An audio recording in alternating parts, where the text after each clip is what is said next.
Everyone's goal is to become a more successful hunter. Success comes through hard work, dedication, and scouting. Education of the animal and the resource will always outweigh one's individual talents. Join Nate Zielinski on his educational hunting experience to become a better hunter.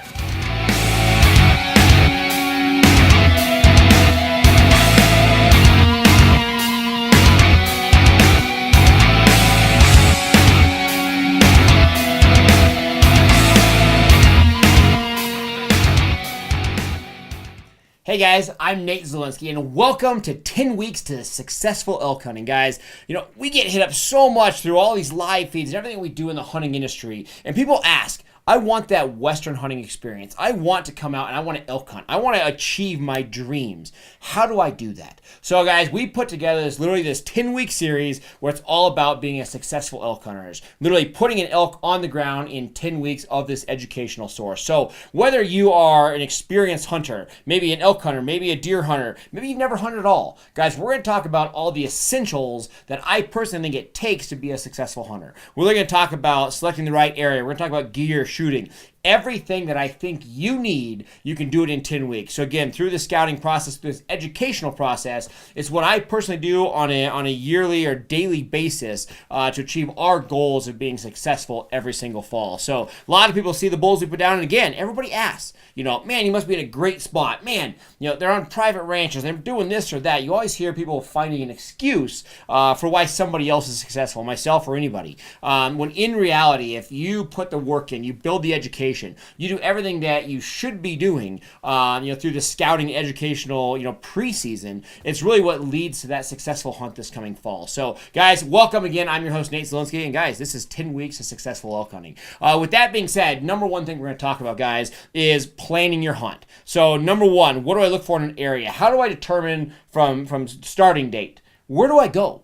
So guys, the main thing we're going to be talking about here is I live in Colorado. We're going to talk about Colorado elk hunts and Colorado elk hunting strictly for the fact that Colorado is great for the opportunity at a combination of public land and tags. So the access and availability to get an elk hunting tag over the counter or with ease. You're not waiting 20 years, 30 years. It's something that you can literally achieve and do every single year. So Colorado, I believe, has a little over 15 million acres of public ground. So again, guys, literally millions of acres of public ground broken up between Forest Service and state property and state wildlife areas. There's a lot of different properties out there, but nonetheless, it's public and available for you to come out here, utilize, and hunt elk on. So that's the big thing, lots of property. Colorado also has some unique tags to where you have opportunities to draw a limited tag through a drawing process, which sometimes you can draw every year, sometimes you can take many years through weighted point system. So the more points you have, the more prestigious of a tag you could get. But there's also almost half the units in the state that you can actually obtain what they call an over-the-counter tag. So for archery and rifle hunts, you can literally go to any licensed agent and buy a tag. So you can come from anywhere else, as long as you have your hunter safety, you have all your legal papers to have this, you can come up, buy a tag, and actually go out on elk hunt. So again, we're talking Colorado, but everything we're going to talk about as far as the educational source is going to be good anywhere that you have elk. So you can follow these steps if you're in Idaho or really anywhere.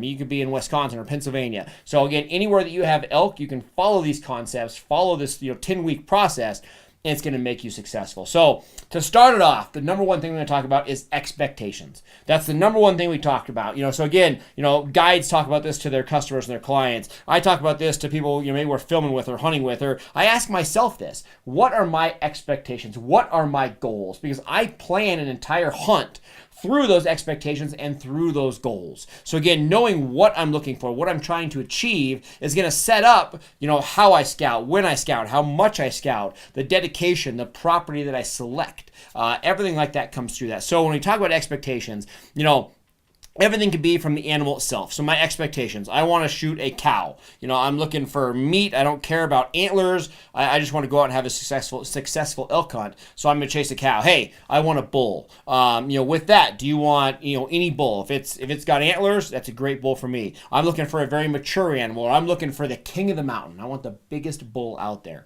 There's nothing wrong with any of it. We support everybody's drive to have that hunting ability and chase the animal of your goals and of your dreams. dreams. The biggest thing is being realistic with yourself of what your goals are. So I always ask yourself, realistically, I mean, I know we all want the biggest bull out there, but realistically, what will you shoot? What will you be happy with? So we always ask ourselves that, because that's going to take a lot of energy and time on how we plan this hunt. So ask yourself, number one, what your expectations are. Talk about the animal first. Again, cows, bulls, big bulls, we like that. The other thing we're going to talk about is our expectations of the hunt itself. So in Colorado, basically you have a 3-weapon choice. So you have an archery tag, a muzzleloader tag, or a rifle tag. They're all great seasons. They're all great hunts, and every unit or area will specifically be better for one or the other. We'll talk about that through this 10-week process. But with that being said, everybody has the expectations through their hunt. And we say this is really, I blame it on TV. And again, I love TV. I love the TV hosts. I like that experience. But everybody's seen the rutting experience, whether you have archery equipment or muzzleloading equipment, where you have an elk hunter calling, or you have a caller behind a hunter, and you have this calling experience with elk. And these big bulls come crashing in, they're breaking trees, and they're peeing on themselves. And it's this incredible experience where these animals come in. And people are always telling themselves, I want that experience. I want to have that calling experience where these bulls are bugling and they're, running in, and, you have this experience, which there's not a problem with that, but we have to know that. So going forth in this entire setup of how you're going to chase things down, how you're going to build your hunt, you want to know that. If you want that calling experience, number one, you want to plan the timing of your hunt around that rut. So you want to make sure that you're not too early in the season, you're not too late in the season. You want to plan that perfect time phase with the right moons to make sure that you're in that rut experience. Two, you want to make sure that, number one, you're not in an area that you have too many hunters. It's not overpressured. Generally speaking, the more that calling has gotten popular in the last 10 years, the more the animals have gotten a little call shy. So if you go to an area that's very public land, very accessible, very close to a road, so many hunters have done so much calling over the years that these animals start to get a little call shy.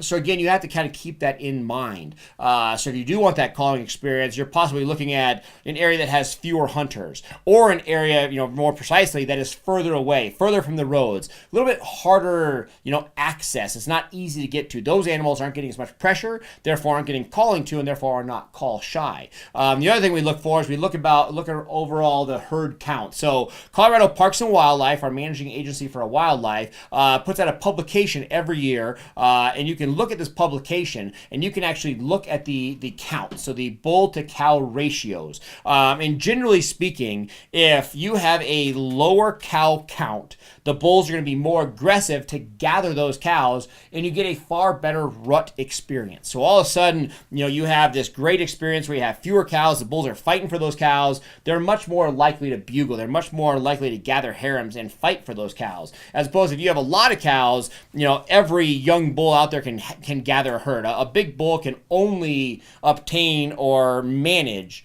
so many cows. Once they have their 10, 20, 100, 200 cows in their harem, they can't deal with anymore. So they basically give up trying to hold that many. If there's excess cows, the young bulls can get that, and if everybody has cows, you lose that aggression. You have a younger bull that normally would be a satellite. If he has 5 cows with him, you bugle to him, that young bull's like, hey, I'm happy. I know I don't deserve these 5 cows. I'm just going to keep it to myself, play with my 5 cows, and not answer that bull or that hunter calling to me. So again, there's a lot that goes into it, but it all comes down to those goals and those expectations. Last thing we talk about with expectations, guys, is your physical ability. Are you a person that is physical enough, of health? Again, you have the athletic ability to reach those remote areas. And you have to be honest with yourself. This is probably the hardest thing to do, because everybody has a different background. You're coming from sea level, or hey, I live up, in the French Alps. I live on top of a mountain.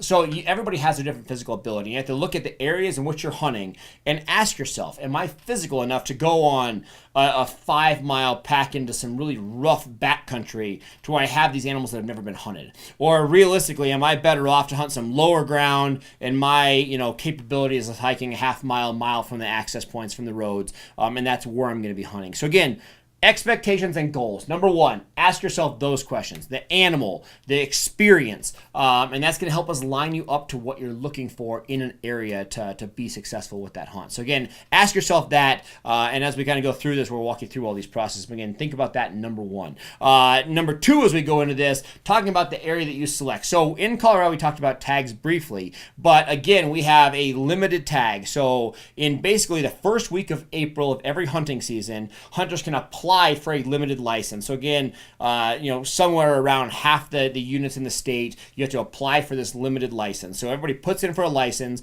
and basically every year you get a weighted point. So the more points you have, the more areas that you can draw. Every unit will have a specific, essential number that will acquire a tag for that area. So some units, it might take 5 weighted points to draw a tag in that area. Some areas might be 10. A lot of them are in that 1 to 3 range. But regardless, again, Parks and Wildlife can walk you through that information to get those numbers. But that's your first option for a tag, is to draw a limited tag. Again, with that being said, you're going to have fewer hunters, possibly a maybe better experience. I wouldn't say that, because I know a lot of areas that are very run-of-the-mill, very general, over-the-counter tags that are pretty awesome. But regardless, you have a limited license tag. Now, if a unit does not sell out all those tags, so you have a unit that, let's say they're looking to get rid of, they want 1,000 people or 1,000 tags in this area for cows, for example.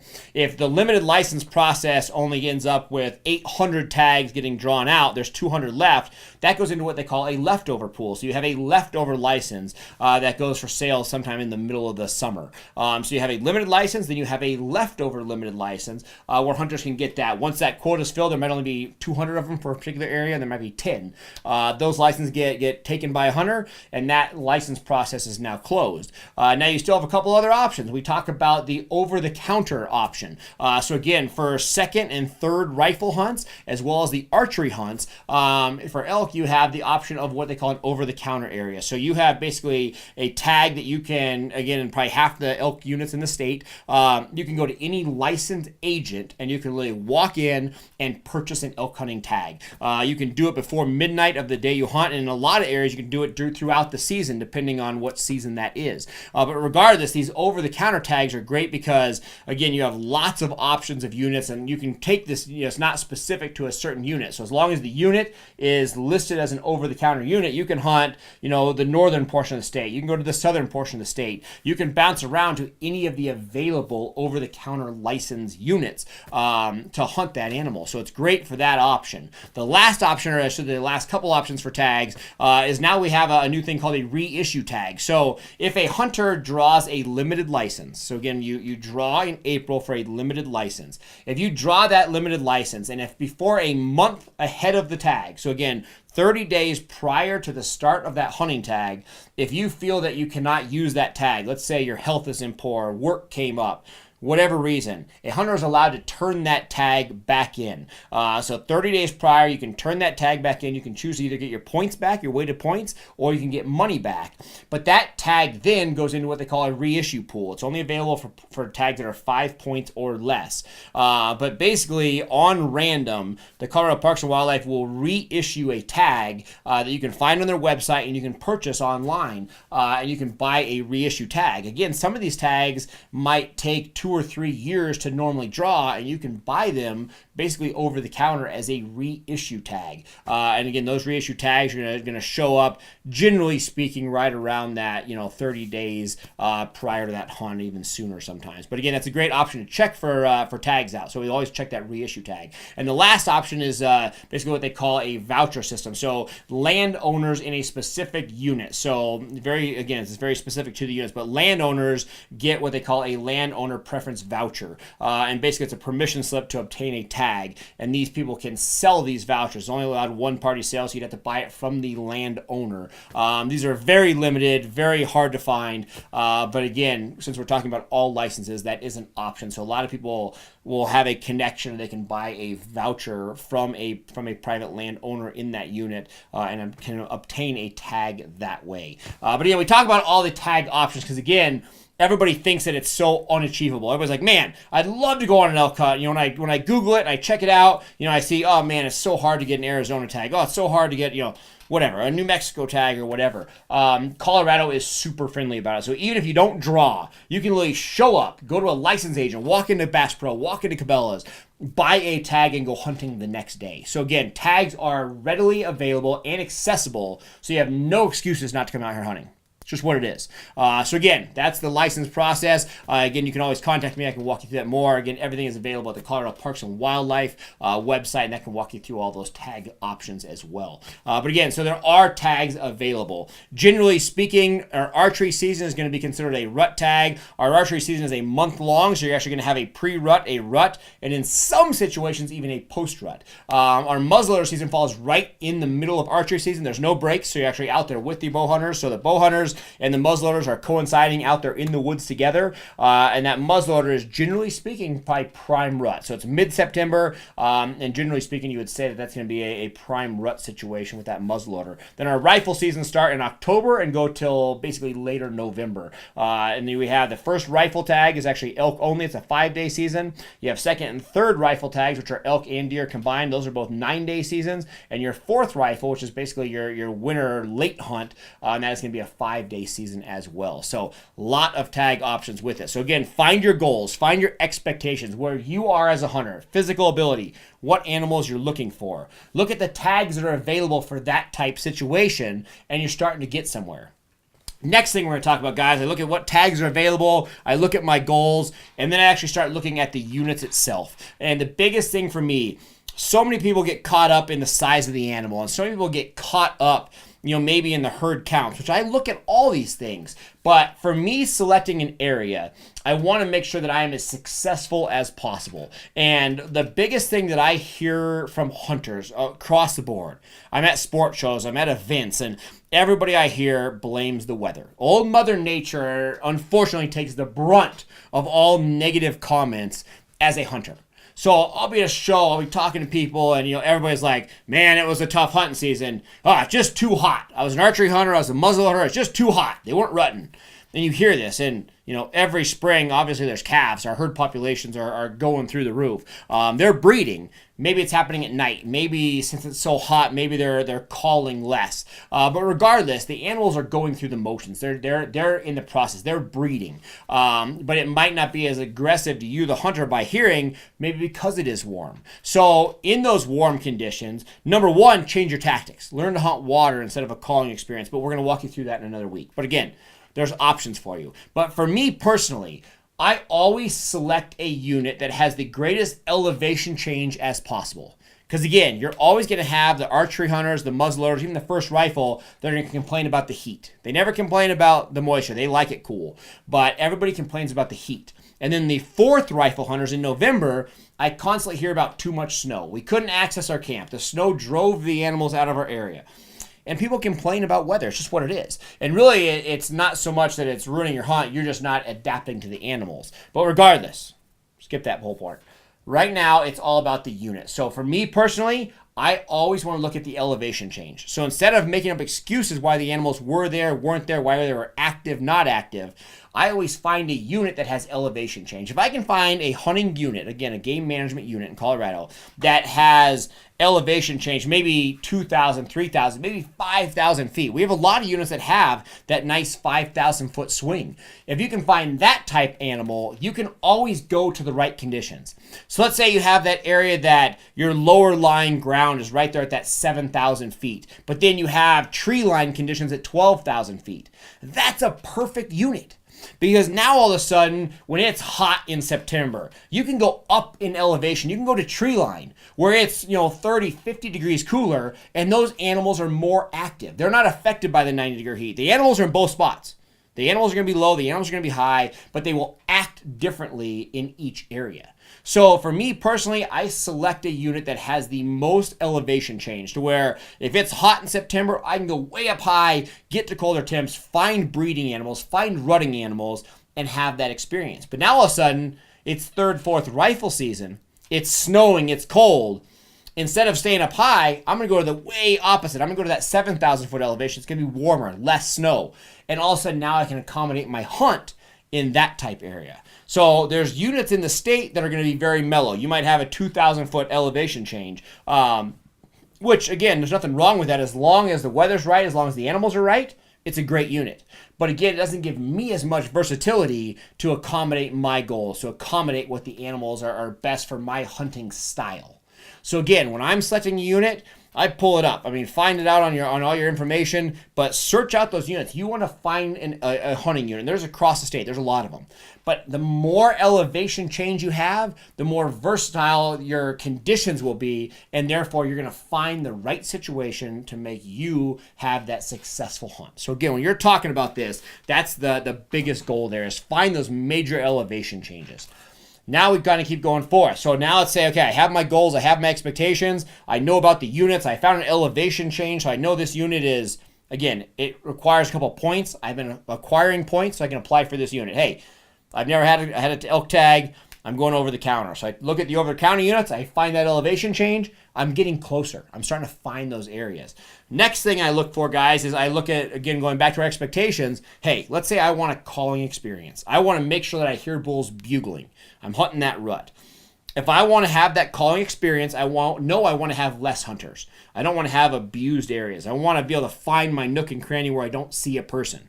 So now that I found my elevation change, now I start looking for access points, roads, trails, parking lots. If a unit has roads all over it, more than likely it gets hunted harder and there's more hunters, in the general area, therefore maybe overcalling to the animals, and maybe my calling experience is weaker. If I have a unit with big wilderness area where there's no wheels, no mechanical, it's natural footprint only, those are the type areas where I'm going to have less people, and I'm probably going to get that more natural calling experience. So again, everything comes into play. But if I'm that guy that says, hey, I'm not physical, I'm relying on my ATV, I want to drive around on my ATV, I want to glass from high points, I might want to do a quarter-mile hike, a half-mile hike, then I'm going to look where there are roads and there are access points. Again, I'm the caller, I want that remote situation, I look for no roads, no access points. Again, we're talking Colorado, but this could be Wyoming, Idaho, Montana. There's so many different units amongst these states that you can accommodate anything that you're looking for. Don't throw a dart on a map and say that's where we're going elk hunting. Do this. You can literally do all of this from a smartphone. You can do all this from your computer. You can do all of this at your fingertips probably right now. You're probably watching me on a device right now that can acquire all the information that I'm talking about. To again, know your goals. Know which tags you can apply for, what tags you are an option for you. Find those elevation change units, and then find your goals. Hey, this area has, again, lots of roads because I need access. No roads because I want that backcountry experience. Those are the type things that you're looking for when you're selecting that area. So again, tonight's show, this is week 1. This is all about a 10-week experience. We're going to walk you through everything that you need to know to become that successful elk hunter. Guys, tonight's show is very broad, but it's all about that. Number 1, know your expectations. Know your goals, what you're looking for. Know what tags are out there. Do some research. Again, go to the Colorado Parks and Wildlife. There's great maps, highlighted, very simple to tell which units take which. After that, find those elevation changes. Find something that's got tree line. Find something that's got lower valleys. Again, it's going to lead to you finding the right experience, finding the right animals to be successful. The elevation change is everything to me. It's just led to be true for years and years and years to find those successful hunts. And after that, guys, think about your access. Think about your roads. Think about what you need to accommodate your style hunt. Guys, and after you ask yourself all those questions, look, if you plug A into B and B into C and you walk yourself through all those little categories I covered, all of a sudden, you're going to know exactly what you're looking for. Look at the map, put it into play, and once you have that, we know where you're going. Once you have that unit, you have that dialed in, we go into week 2, we actually start breaking down these units. We talk about how we're actually going to scout, how we're going to, step foot into a unit, how we're going to learn that unit, learn the animals, and be successful. So, guys, again, I'm Nate Zelensky. This is week 1 of your 10-week successful steps to elk hunting. Guys, again, follow me through this whole week. Do your homework right now. Ask yourself all those questions. Answer those questions so you're prepared as we go into week 2, guys. Week 2 will be coming right up. And, again, we're going to walk through this entire process. And I promise you, you follow me through all 10 weeks of this, you're going to find yourself being a successful elk hunter. I'm Nate Zelensky. We'll see you next week.